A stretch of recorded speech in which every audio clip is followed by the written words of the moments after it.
Hi everyone, this is Kristin from Recipe Swap Tried and True on Facebook.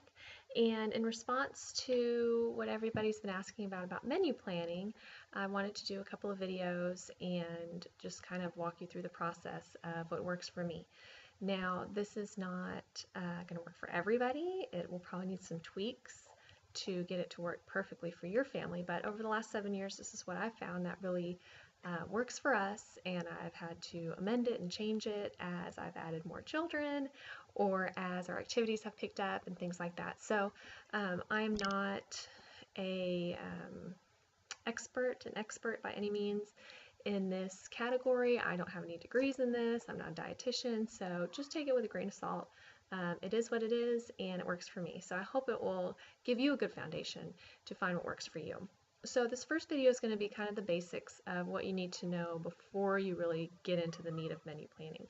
So we're just going to talk about some of these things that you need to figure out before you can figure out how to fill out your calendar.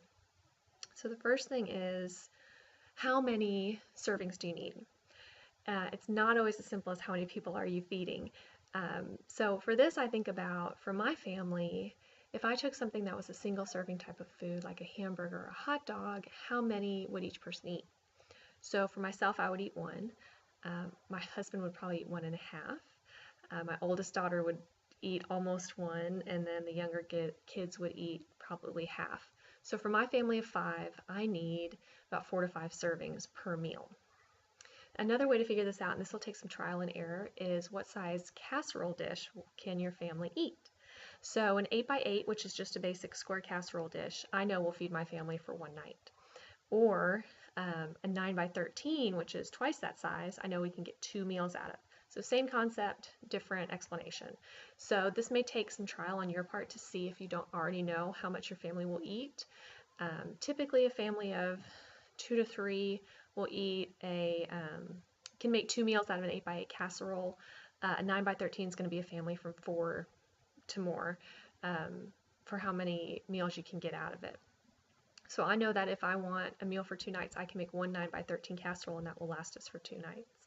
If it's an 8x8 recipe, I know I need to double it to make it a 9x13 to last us for 2 nights. I hope that makes sense.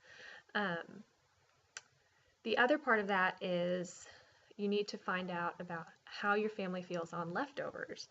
Now, we love leftovers. A lot of times my husband will say it tastes better the second night after it's been in the fridge, but I do know that there are people who won't eat leftovers, and I have a friend whose husband refuses to eat leftovers.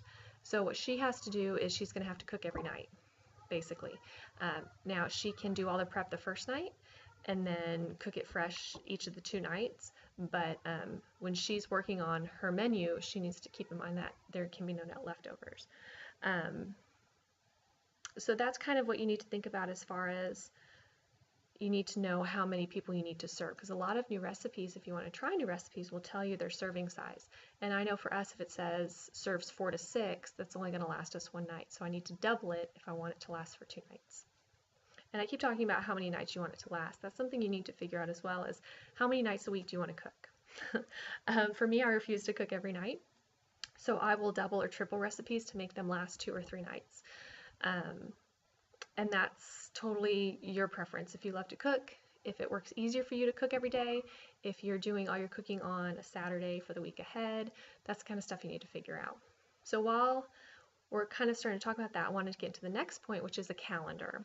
Now for me, I used to do my meal planning in a small notebook, and that worked for a while. But now that my kids are getting older and we have more activities on certain nights, I printed out a calendar. You can see this is just a blank one from Pinterest, and I made a whole bunch of copies in black and white, and I can fill them in. And the first thing you want to do is look at your calendar and just take 1 week. It can be any week. You want to look at basically what do you have that's constant every week. So for me, we don't cook on Sundays because we eat a late lunch, and then we just have, we just kind of forage for dinner. So I cross out Sundays because I know I don't need to cook on Sundays. For some of you, it may be, Saturday you cross out because that's your takeout night, or Friday is, you go to the same restaurant every night, whatever it is. So you want to look at a week, and you can even just write this down on a piece of paper if it works. and you want to see what you need for what nights. Any standing appointments you have, dance, soccer, if your husband or wife works late a certain night, you want to get all of that filled in. So I know for me, we have dance class late Monday and Tuesday, and then the rest of my week is clear, and then Sunday's crossed out. So for me, because we have dance late Monday and Tuesday, I know that those are slow cooker meal nights for me, because that's what works easiest, because dance ends right at dinner time. So I need something ready when I get home. So think about your week and what works and what you need to have done on that. The other thing you want to think about is special meals. Like I was saying, slow cooker. Is there a certain night every week you like to do a slow cooker? Do you do meatless Mondays? Is there a day you want to grill? Like I know if we grill, my husband only wants to do it on Wednesday nights because he's off on Thursday. So if I say if I find steaks on sale and I want to buy them and cook them, I know I need to probably do them on a Wednesday night. So think about your calendar, and this might take a little while. Speak with your spouse about it, about what works for y'all. Now the calendar thing also works if you're somebody that cooks on one day for the whole week. So it's going to help you look at, say, see if you can see that. Okay, so if you do all your cooking on Saturday for the week ahead, you need to know how many nights you need meals based on what activities you have. So no matter what your theory is on that, just go ahead and work on a calendar for 1 week to look at it. Print the calendar from Pinterest. I'm telling you, it's a lifesaver. If you have something else you like to use, do it, whatever works. One more thing you need to know about for your calendar is how many meals do you want to plan for at a time? And that sounds kind of crazy, but you can see this whole month is filled in. I did not sit down and do this all at one sitting. That does not work for me. It may work for you, but it doesn't work for me. So grocery shopping. How often do you go grocery shopping? I go grocery shopping for 2 weeks at a time, so I do my menu planning for 2 weeks, and then the rest is blank. And when I get to the next 2 weeks, then I can sit and do the next 2 weeks. Do you have to go grocery shopping once a week? Do you, go to a big box, a wholesale store like a Costco or Sam's, get everything at the beginning of the month, and then space it out from there? Think about how you grocery shop and how you want to do your menu planning. Some people prefer to sit once a month and print out a whole bunch of stuff from Pinterest or online, or look through cookbooks and get it all set up, and that's fine. So we'll get into more about the actual calendar and getting recipes set and stuff, but you do need to think about how many nights a week do you want to cook. For me, since I only cook every other night, I know I need 3 meals a week. Let's see if you can see this. If I get behind it, you can't hear me.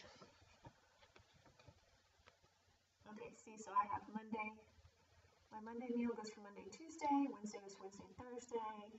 Friday goes for Friday, Saturday. So I need 3 meals a week. Play with it a little bit and see what works for you, because you're going to need to know how many meals a week you need. And that's just to fill in the calendar. I can't stress the calendar enough. It's really important to look at it and see what works. And I fill my calendar out in pencil because that makes it so much easier to move around. Since I grocery shop for 2 weeks at a time, I need to use my freshest produce first, and so I do those first. But sometimes things go bad, sometimes things don't work out. One night I thought I was going to do chicken and rice casserole the whole entire day, and then I went to look at the calendar, it was something totally different. So I was just able to erase it and move some stuff around. So think about that. I hope that makes sense on the calendar. And here's what's really important about these videos.